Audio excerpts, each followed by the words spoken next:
My nephew did this to me in the kitchen. True infidelity story. That night was the wildest yet most personal and thrilling experience of my life. It began like any typical family gathering, the kind we've all attended countless times before.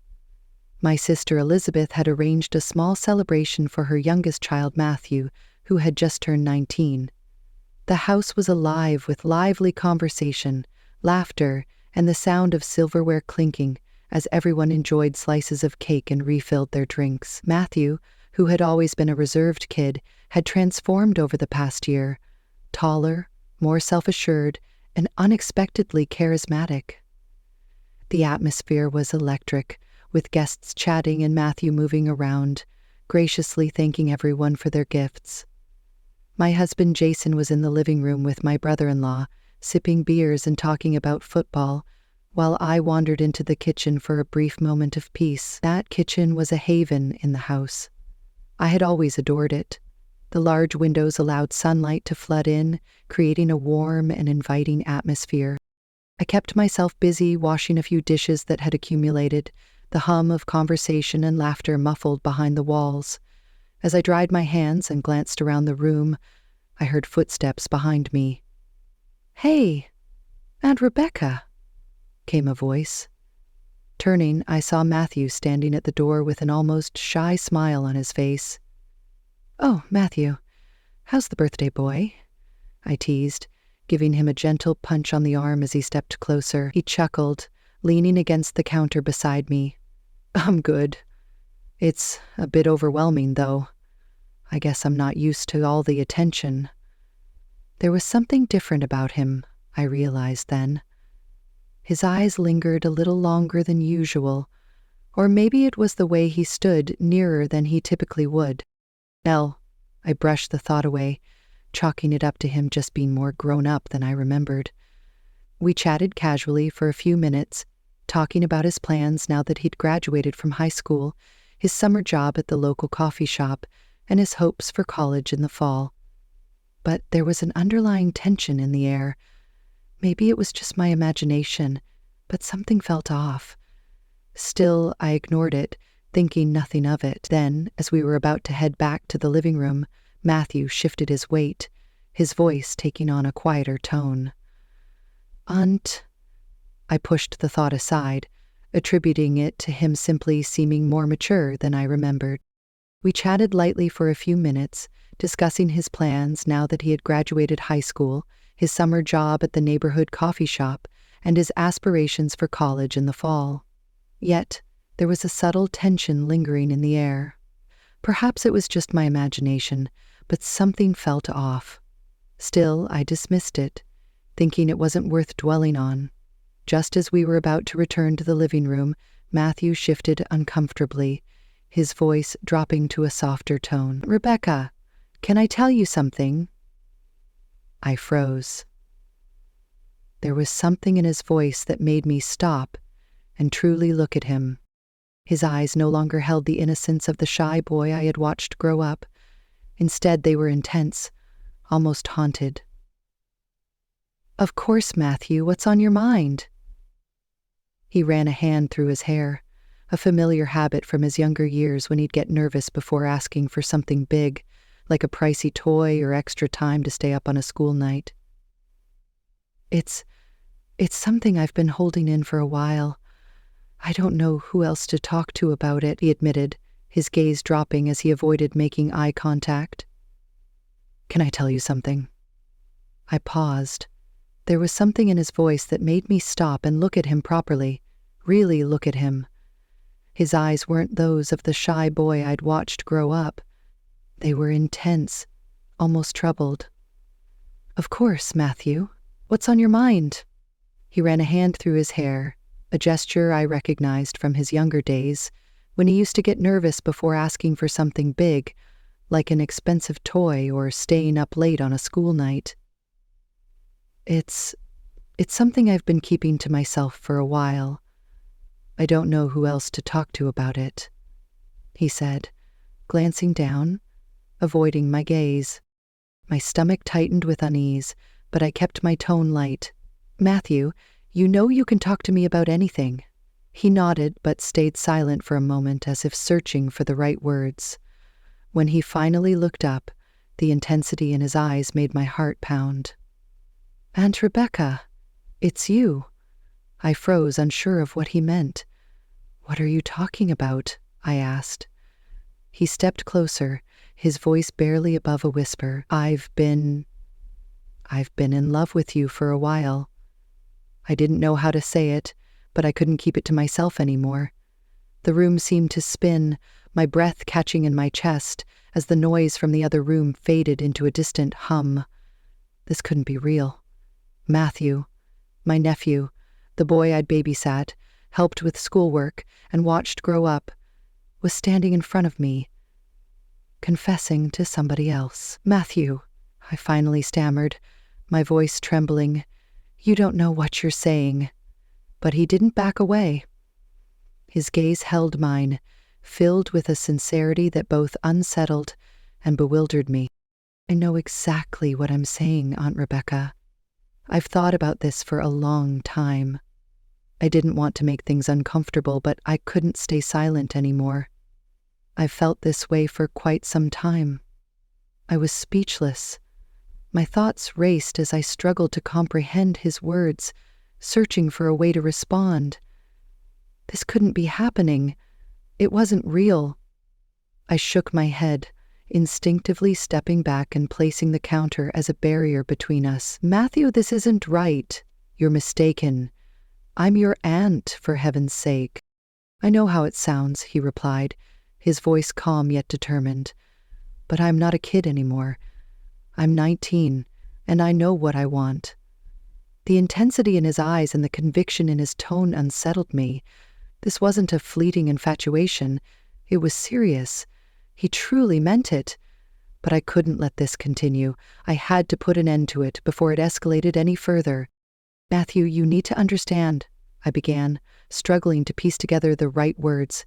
This is wrong. We're family. You're like a son to me. You have to let this go, okay?" He didn't move, his gaze dropping as pain clouded his expression. For a fleeting moment, I felt a pang of sorrow in my chest. But this wasn't about me.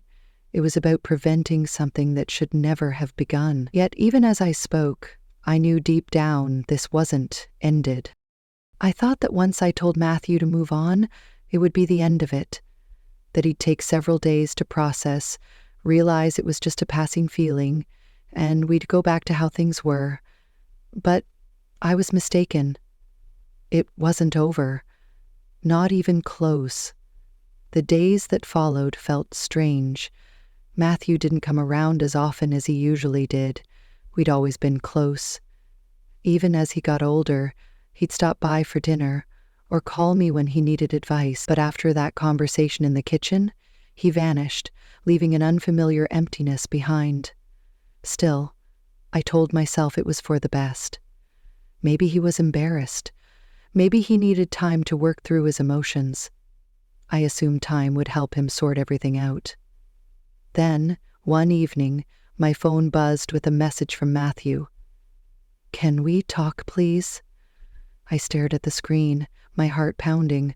Part of me wanted to ignore it, to act as though nothing had happened, but another part of me felt a responsibility, as his aunt, to help him, to make things right. Family doesn't abandon each other during tough times.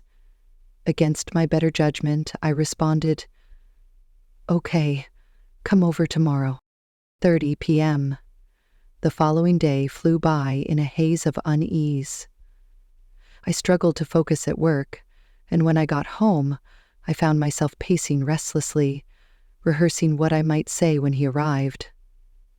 Jason, completely unaware of the turmoil in my head, had gone to a friend's house for the evening to watch a game. That left me alone with my thoughts, and soon, with Matthew. Right on the dot at 6:30 p.m., the doorbell rang. My heart raced as I made my way to the door, trying to steady my nerves.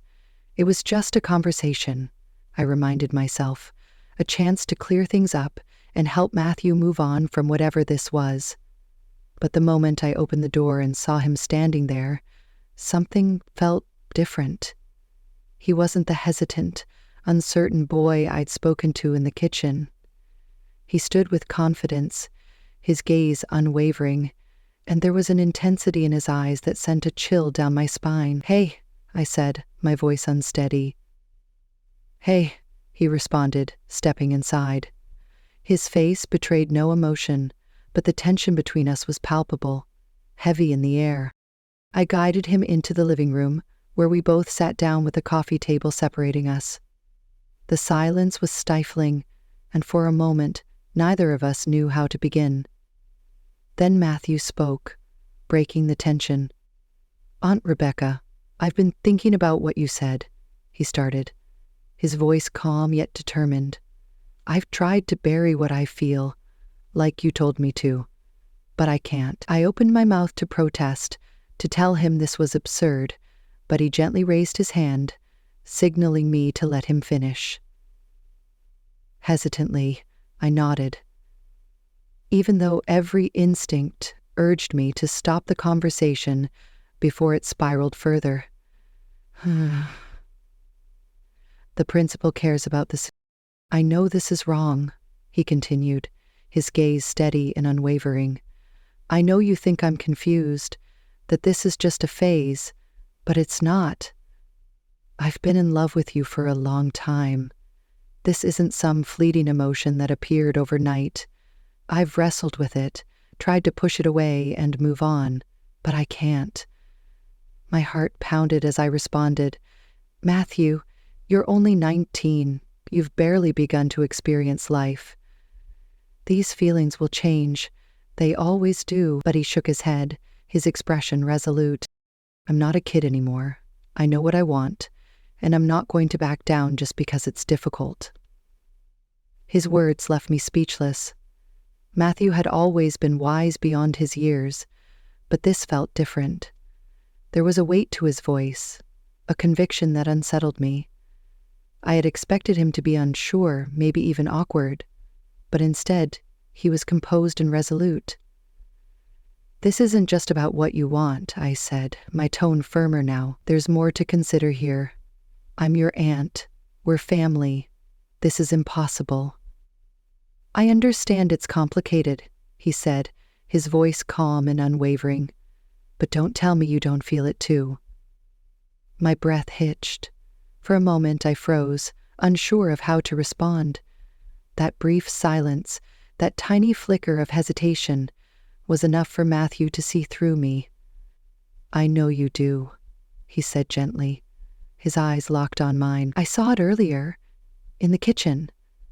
You hesitated then, just like you're hesitating now." I quickly stood, needing to create distance between us. "Matthew, this is ridiculous. You're my nephew. This can't happen." But instead of retreating, he rose too, closing the gap between us with slow, deliberate steps. "Aunt Rebecca, I don't want to hurt you or make things uncomfortable, but I can't keep pretending I don't feel this way. And I know you feel it too, even if you won't admit it." My hands shook as I took a step back, the living room shrinking around me, feeling much smaller than before.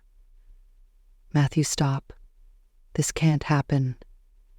He reached out, his fingers brushing lightly against my arm, and I froze. There was a tenderness in his touch, a vulnerability that rooted me to the spot. "I'm not asking anything from you," he murmured. "I just needed you to know. I needed you to understand."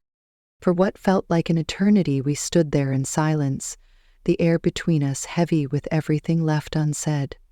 Just when I thought the tension would break, Matthew finally stepped back. "I'm sorry," he said softly, his voice barely audible. "I didn't mean to make you uncomfortable. I couldn't keep it bottled up anymore."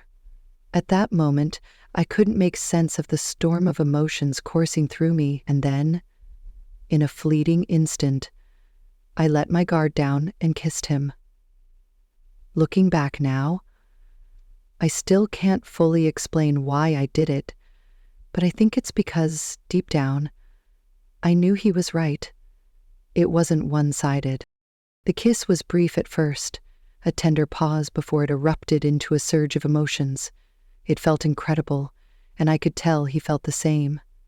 But then, he abruptly pushed me away. Without saying a word, he turned and walked out of the house, leaving me standing there, with my heart pounding and my thoughts in chaos. The sound of the door closing behind him echoed like a gunshot, and I collapsed onto the couch, trembling. As much as I wanted to convince myself it was the end, deep down, I knew it wasn't. This wasn't ended. Even after Matthew left, his words lingered in the air, heavy and oppressive. I sat on the couch for what seemed like hours, replaying everything in my mind, hoping that if I analyzed it enough, it would make sense. But no matter how much I tried, I couldn't untangle the knot of emotions that had taken hold of me. The following days felt completely off. Every buzz of my phone made my stomach sink, anticipating another message from Matthew. Every knock at the door sent my heart racing. I dreaded the idea of him showing up, yet a small, unacknowledged part of me almost hoped he would. Jason noticed something was amiss.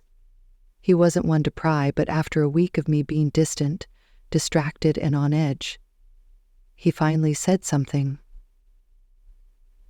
Allie thanked him and returned to her room to refill her phone and check it. "You've been quiet lately, Rebecca? Is everything okay?" he asked over dinner one evening. Forcing a smile, I brushed it off. "I'm fine, just a little stressed with work." He gave me a long look. His brow furrowed slightly, but didn't press further. Guilt twisted inside me.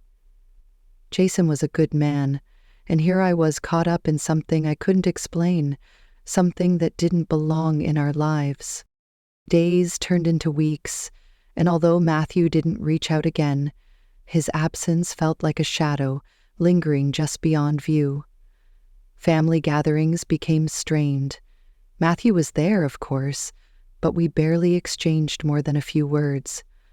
Every glance we shared seemed weighted with unspoken meaning, and I couldn't shake the sense that everyone else felt the tension too, even if no one acknowledged it. During one of these gatherings, something unexpected happened. We were back at Elizabeth's house, this time for a relaxed weekend barbecue. The weather was ideal, sunny with a gentle breeze that made it perfectly pleasant.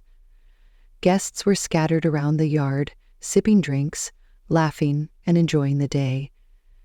Jason, as usual, was off with my brother-in-law, deep in the kitchen to grab a drink.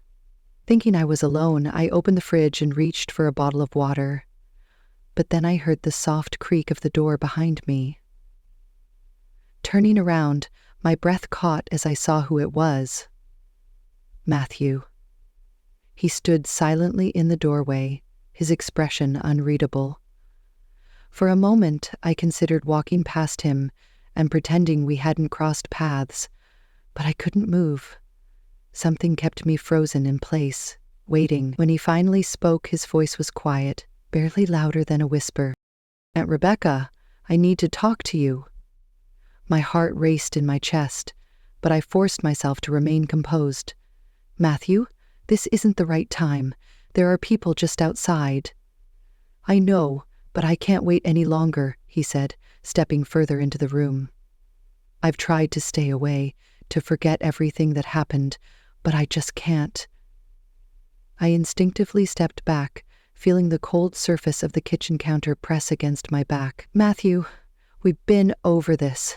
What you're feeling, it's not real.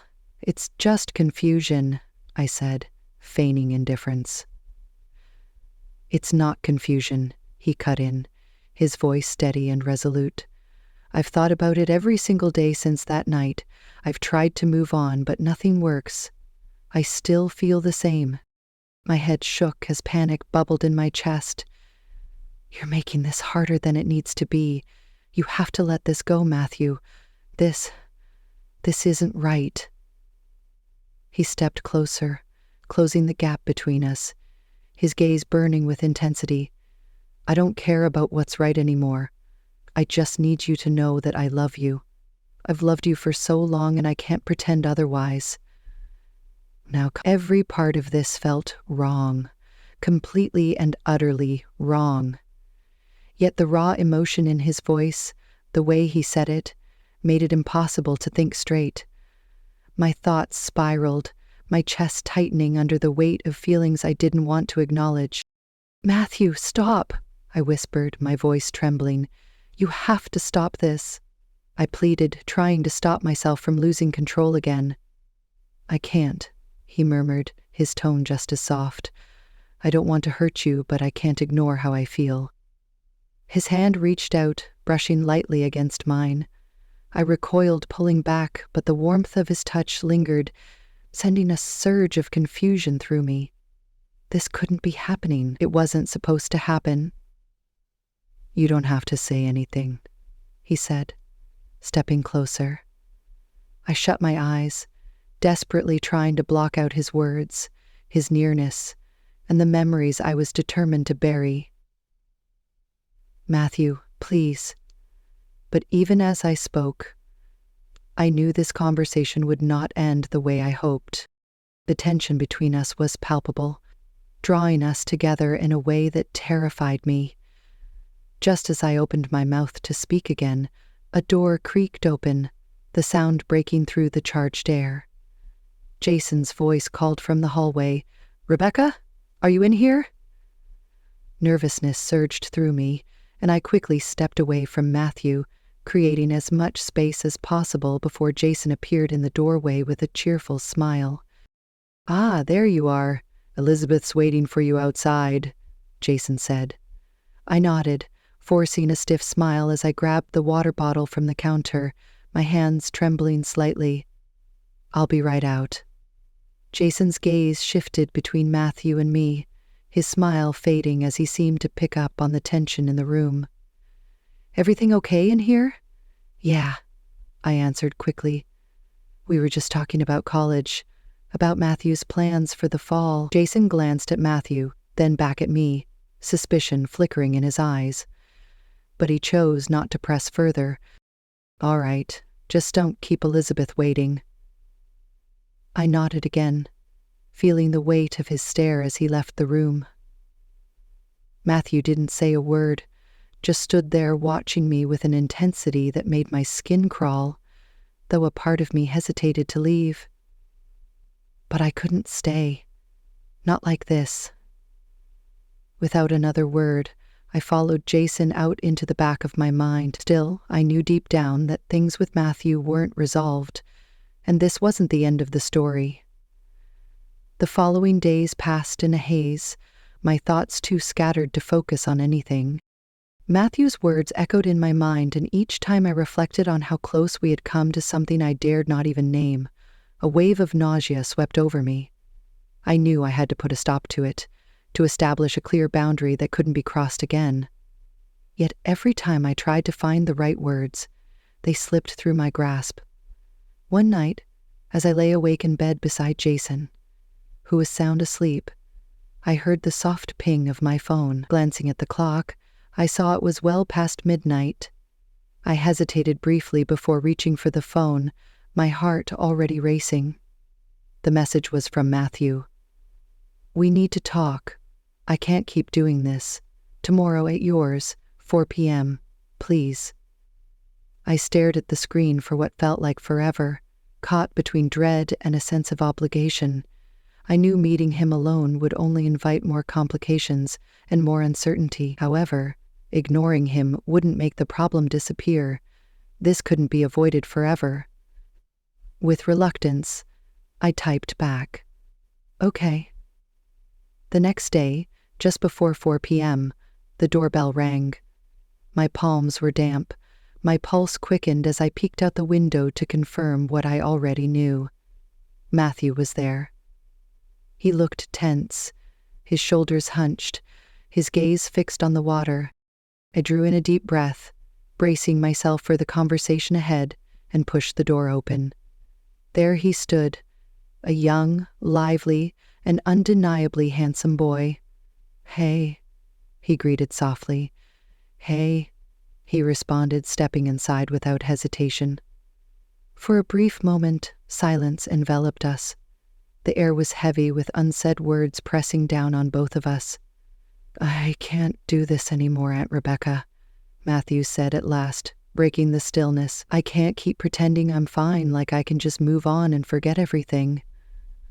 I swallowed hard, striving to maintain a steady voice. "Matthew, I know this is difficult, but we have to find a way to move forward. Staying stuck here isn't good for either of us." He shook his head, pain and frustration flickering in his eyes. "You don't get it. I can't just shut off my feelings. I've tried, but I can't. And I don't think you can either." I turned my gaze away, unable to meet his piercing eyes. "I'm your aunt, Matthew. We're family. What you're feeling isn't something we can pursue. It's not just about us. It's about everyone else, too. Crossing that line would destroy so much." He turned his head away. "I know it's messy. I know it's wrong, but I don't care. I can't keep lying to myself." His words lingered heavily in the air, and a wave of panic surged through me. I had to make him see that this had to end once and for all. We both sat down on the couch to continue the conversation. "Matthew, listen to me," I said, turning to face him. "I care about you. I love you, but not in the way you want me to. You need to let this go, for your own good." His gaze softened slightly, and for a brief moment I saw the vulnerable boy I had always known, someone who had looked up to me, sought my advice, and trusted me. "Tell me you felt nothing," he murmured, his voice thick with emotion. "During the day, too, my mother taught me to get lost in this." Though she said it a few times over, I knew she was hoping for a more ending. "The night in the kitchen, tell me you didn't feel anything, and I'll let this go." The ground seemed to shift beneath me. I wanted to say the words that would shut the door on this turmoil, but the truth sat heavy in my throat, refusing to come out. I felt something I couldn't quite explain, something I didn't want to admit to myself. But I couldn't let that truth escape. It would only complicate things further. I wanted to lie, yet before I realized it, the truth slipped out. I confessed my feelings to him. "If I'm being honest, I did feel it, Matthew." I murmured, my voice barely above a whisper. It was a mistake, but I felt the thrill coursing through me. His expression fell, and for a moment I thought he might argue. But then, slowly, he nodded, his eyes betraying a longing to relive that fleeting moment. I could sense it, and suddenly I felt it too. I knew I held the power in that instant. I leaned closer, gently cupped his chin, and kissed him again. Once more, I became the one to stir the chaos. This time I couldn't resist. Neither of us could. We surrendered to the pull, letting ourselves go completely. As my fingers wove through his hair, a sensation unlike anything I'd ever experienced surged through me. It was thrilling, forbidden, yet utterly exhilarating. And before I could stop it, we ventured far beyond our initial progress. It was such a whirlwind moment that, looking back, it felt like a complete blur. Nevertheless, a part of me longed to return to that exact point in time.